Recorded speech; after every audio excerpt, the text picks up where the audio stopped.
Hi, I'm retired Colonel Tommy Hull, retired after 28 years, and I flew the H-3 for 3 years. The H-3 was designed as a rescue helicopter, and in true fashion, special operations always steal stuff from everybody else, so they found this airplane, it fit the special operations need, and so they actually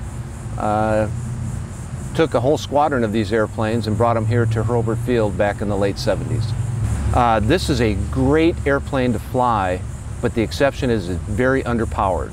So it took a lot of finesse to fly, much unlike the H-53, which had a lot of power. This one was like a little go-kart, but you had to use a lot of finesse, because if you didn't, you could get yourself into trouble.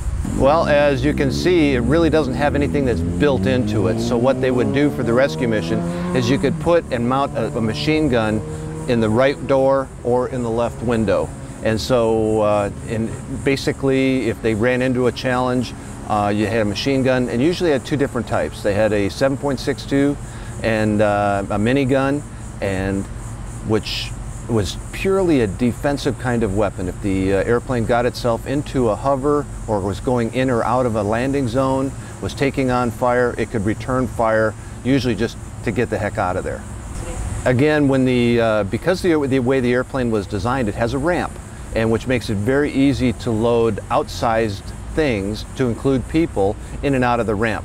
The PJs, a lot of the Army folks would love to jump out of helicopters, because literally they just run out the back and there's very little initial shock or anything, because the helicopter goes much slower than an airplane.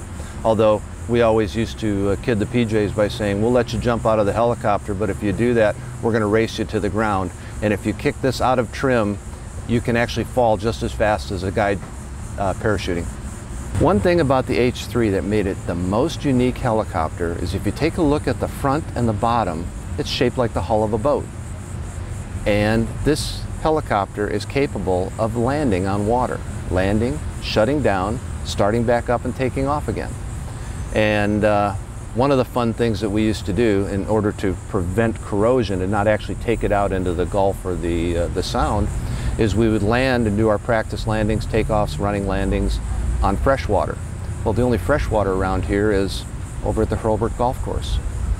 And I will tell you that coming over the trees on an approach, the biggest freshwater lake is right by the 18th green, and the look on the golfers' faces when you come over them and they see you land in the water is, again, just priceless. A lot of fun. Wouldn't have traded it for the world.